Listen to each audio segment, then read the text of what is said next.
Oi, pessoal, tudo bem com vocês? Hoje vamos dar continuidade ao tema dos isômeros em complexos de coordenação. Especificamente, vamos analisar os complexos enantioméricos de geometrias octaédricas. Então, temos aqui um complexo octaédrico. Observamos que temos dois grupos de ligantes, uns que são conhecidos como ligantes que estão na posição equatorial. Podemos considerar que esses átomos que estão nestas pontas estão coordenando monodentadamente o átomo central, que seria uma espécie metálica. Comentava que temos as posições equatoriais, que seriam essas daqui, estão no mesmo plano.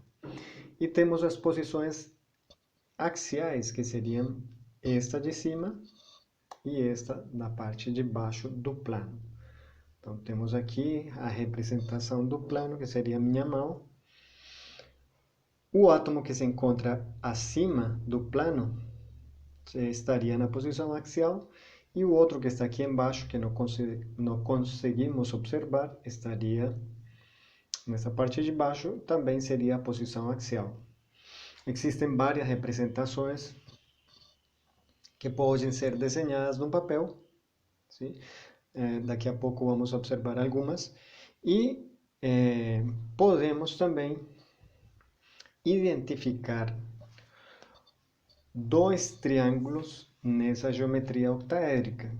Vamos deixar aqui essas cores que representariam três átomos que estariam formando um plano que tem forma de triângulo. Os átomos seriam esses daqui, e eles estariam formando o triângulo. Se juntarmos esses átomos, uma linha imaginária, estariam formando um triângulo azul. Observamos também que acima do plano que contém o átomo central, temos três átomos que coordenam o átomo central, que estão representados pelas varitas em negro. E eles também estão formando um triângulo. Sim? Então, vamos analisar uma das formas de representar essas estruturas octaédricas no papel. Então, temos aqui duas representações. Temos o complexo octaédrico, 6 ligantes, número de coordenação 6, sim? Porque são 6 átomos que estão coordenando o metal. Daqui podemos analisar o seguinte: estes 4 átomos estariam na parte equatorial. Sim? Estes 2 átomos desse ligante estão saindo do plano que contém o metal, que está como átomo central, e estes 2 átomos do ligante que estão nas posições axiais. Então, esta linha sólida, mais larga quanto mais se afasta do átomo central, representa que esses átomos estão saindo do plano. Sim? Observem aqui o plano. O plano contém o átomo central e os 2 átomos do ligante que coordenam o átomo central na posição axial, ou seja, este daqui e este daqui. Esses 2 estão saindo para nós, na direção do observador, e esses 2 átomos que estão na posição equatorial estão indo para trás do plano que contém o átomo central e os átomos dos ligantes que estão na posição axial. Pronto, esta seria a representação dos átomos. Aqui vemos as linhas sólidas, mais grossas, indicando que está se aproximando. E vemos aqui a outra representação dos átomos que estão na parte de trás, que seriam linhas pontilhadas. Sim? Linhas que diminuem o tamanho à medida que se aproximam ao átomo central. Essa seria a outra representação. onde as linhas tracejadas estão indicando a posição atrás do plano que contém o átomo central e os átomos nas posições axiais. Esta representação é mais correta, como podemos ver, mas lembrem o seguinte: estes átomos seriam os átomos das posições equatoriais. E esses dois átomos seriam os átomos das posições axiais, que estariam acima e embaixo do plano equatorial. Lembrem que esse seria o plano equatorial. Contém 5 átomos, contando o átomo central e os átomos dos ligantes, 4 átomos dos ligantes. Então, existem alguns ligantes bidentados que, quando coordenam um átomo central, um átomo metálico, podem gerar enantiômeros. São conhecidos como enantiômeros delta e lambda. Para fazer análise dessa representação, então, normalmente, fazemos o desenho dos triângulos que estão aqui representados em negro e em azul, pelos átomos que estão coordenando o metal. Então, neste caso, podemos observar os triângulos. Este triângulo em negrita seria este triângulo que está formado pelos átomos que coordenam o metal, que estão acima do plano que contém o átomo central. E o triângulo em azul, vemos aqui os vértices, são formados por estes átomos que estão representados por estes tubos em azul. Sim? E estariam embaixo do plano que contém o átomo central. Pronto.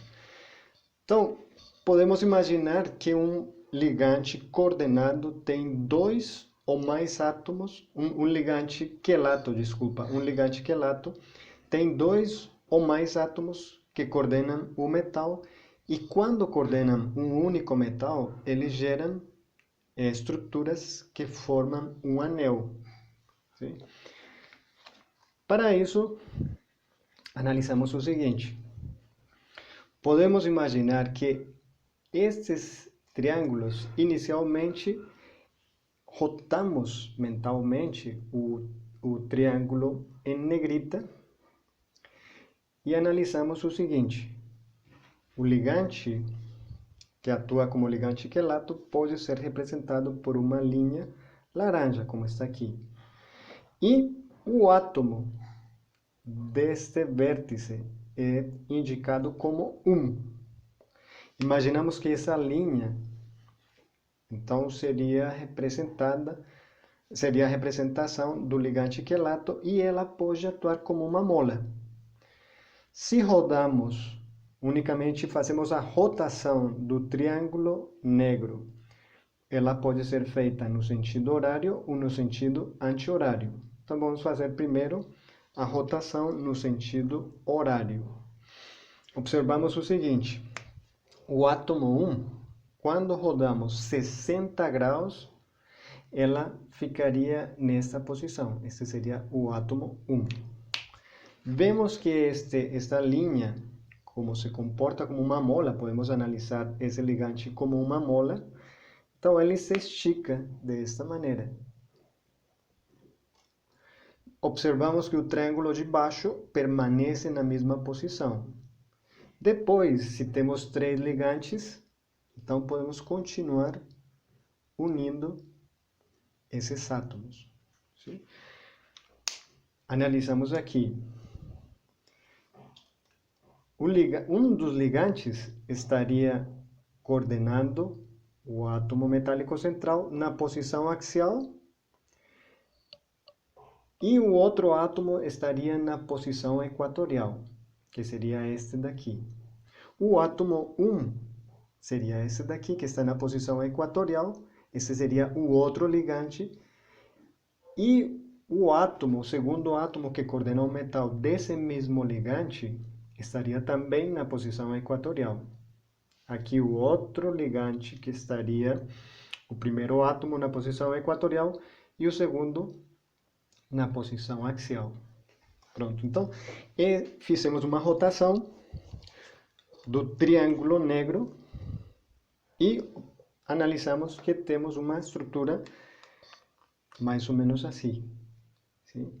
Que significa esse isômero, no sentido que rodamos o triângulo de cima, no sentido horário, e fica uma estrutura similar a essa. Esse isômero é chamado de lambda. Se fazemos a rotação no sentido anti-horário do triângulo que está na parte de cima, observamos que o átomo 1, lembrem que é uma rotação de 60 graus, o átomo 1 estaria nesta posição. Desculpa, aqui eu vou trocar o marcador para observar melhor. E aí, a mesma história. Essa linha laranja representa o ligante coordenado, o ligante quelato, que sai do átomo 1 e desta posição. Lembrem que o triângulo em azul ele não se movimenta.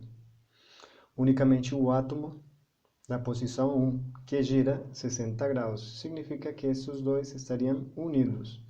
E aí podemos continuar fazendo as uniões dos ligantes quelatos, neste caso são 3, e este isômero é chamado de delta. Temos aqui dois ligantes quelatos, etileno-diamina, aqui temos um CH2, aqui temos um CH2, temos dois nitrogênios com pares de elétrons que podem coordenar o átomo metálico central. Aqui temos um derivado da glicina, aqui foi metilada esta glicina, sim, temos um grupo metila, e este ligante pode coordenar através do oxigênio e através do nitrogênio. O complexo com o cobalto que é formado é este daqui. E agora vamos a refazer, ou melhor, vamos a determinar que tipo de isômero é este complexo, se ele é delta ou lambda. Como fazemos isso? Primeiro, escolhemos os átomos que estariam gerando o triângulo de cima, que seria o átomo da posição axial, que está para cima, e os átomos que estão saindo do plano que contém o átomo metálico e os átomos na posição axial, ou seja, o triângulo seria esse daqui. Sim? Sempre escolhemos o átomo da posição axial que está para cima. Okay? Pronto, então seria este átomo de nitrogênio, esses dois que estão indicando aqui, as setas que eles estão saindo no sentido do observador. Então, desenhamos o triângulo em negrito, que seria esse primeiro triângulo, e o triângulo em azul estaria sendo formado pelos átomos dos ligantes quelatos que estão para trás e o átomo que está na posição axial para baixo, ou seja, esses dois e esse que está na posição axial. Esses dois estão na posição equatorial. Então, este que seria um NH2, este átomo de nitrogênio, e o outro átomo de nitrogênio que estaria na posição axial, na parte de baixo. Pronto, desenhamos aí os triângulos que nós temos aqui, e agora fazemos a união dos átomos do mesmo ligante quelato. Então temos aqui o ligante quelato, a união desse nitrogênio com esse nitrogênio. Esse nitrogênio seria o átomo axial, seria esse daqui. E ele está unido a este nitrogênio que está embaixo do plano que contém o átomo central e os átomos axiais. Então, estaria aqui. Aqui estariam 2CH2.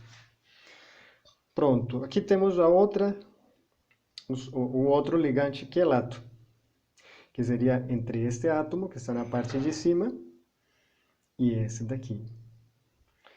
O seguinte seria este oxigênio, que está na parte de cima, e este nitrogênio, que estaria aqui. Os dois na posição equatorial. Analisamos com qual dos dois gráficos eles têm um parecido. Sim. Nesse caso, a rotação foi feita para onde? Devemos imaginar que, inicialmente, este átomo estaria sobreposto sobre este outro átomo de trás. Este átomo estaria na parte de cima do plano que contém o átomo metálico central. Então, ele estaria inicialmente sobreposto neste outro átomo, sim? Que seria esta linha aqui. Ele rodou no sentido horário. Significa que este seria o átomo conhecido como 1.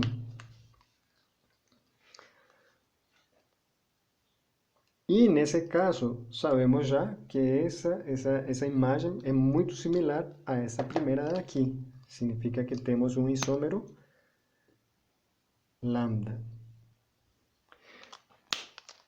Bom, agora, se queremos desenhar o isômero delta dessa estrutura, então é necessário utilizar a imagem especular, lembrando que esses isômeros são enantiômeros. Então, essa seria a maneira de desenhar. Normalmente aqui temos 90 graus em cada uma dessas linhas. Estas seriam as linhas mais largas, que estão indicando que está saindo do plano do quadro. E as linhas tracejadas. Quanto mais larga a linha aqui, significa que está mais afastado do plano que contém o átomo de cobalto e os átomos axiais, que são esses daqui. NH2 aqui, a posição axial, NH2 aqui.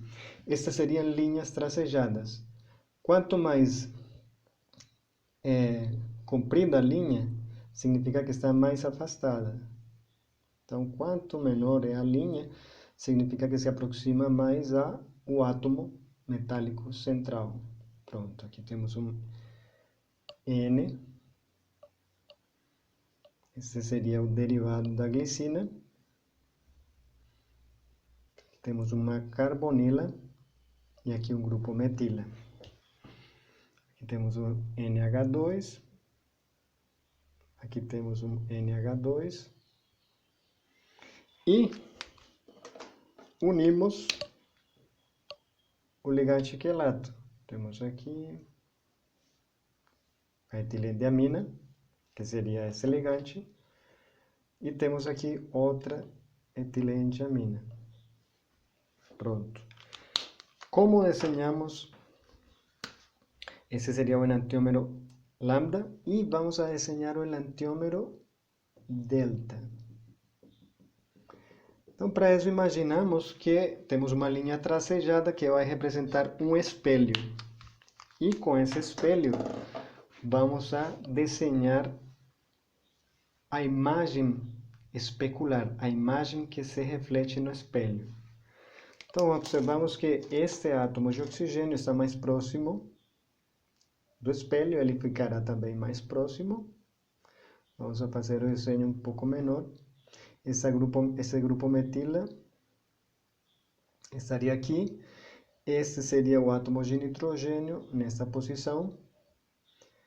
Este oxigênio que coordena o cobalto estaria nessa posição. E ele está saindo do plano que contém o átomo metálico central. Representamos isso com uma seta sólida. E este daqui, este átomo de nitrogênio, está para trás do plano. Portanto, representamos com linhas que vão mudando o tamanho. Temos aqui o cobalto. Este átomo de nitrogênio também está saindo do plano do quadro, que contém o cobalto. Exatamente. E temos aqui o outro nitrogênio que está se afastando do plano do quadro. Desculpa, é esse daqui, NH2. Aqui temos as posições axiais que não mudam. Seria essa daqui, NH2, e essa daqui, NH2. Portanto, esses dois átomos de nitrogênio axial e equatorial estão unidos, são átomos de um mesmo ligante quelato, e esses dois átomos também do nitrogênio correspondem ao mesmo quelato. Aqui podemos analisar o seguinte: quais são os átomos do triângulo em negrita? Sim, o triângulo negro. Seriam este da posição axial, não esquecer, e esses dois da posição equatorial que estão saindo, que estão sendo representadas por estas setas, que indicam que estão saindo do plano que contém o átomo de cobalto e os átomos axiais. Então temos o primeiro triângulo e o segundo triângulo, que seria formado por estes dois átomos de nitrogênio que estão atrás do plano que contém o cobalto e os dois átomos axiais, e este átomo axial que está na parte de baixo. Então seria assim. Pronto. Agora devemos unir os átomos que estão sendo formados pelo mesmo ligante quelato, que formam o mesmo átomo, mesmo ligante quelato. Então, este nitrogênio de trás com este axial. Tem este nitrogênio de trás com este oxigênio que está na posição equatorial. Os dois estão na posição equatorial, esses dois. Agora, este que está na posição axial, este nitrogênio, com este nitrogênio que está na posição equatorial. Se analisamos os desenhos, significa que este átomo inicialmente estaria aqui. E que o triângulo em negro, em negrita, ele rodou no sentido anti-horário. Significa que esse seria o átomo 1. E nesse caso, como a rotação foi no sentido anti-horário, esse complexo seria o complexo delta. Então, temos aqui delta e aqui o lambda. No livro do Miesler, da editorial Pearson, da Química Inorgânica, tem um erro. Sim? Eles comentam que é o contrário. Mas na maioria, eu deixei para vocês na apresentação o link de alguns sites de algumas universidades, acho que é uma inglesa, que comentam qual tipo de isômero corresponde, se a rotação é para o sentido das manecilhas do relógio ou no sentido anti-horário.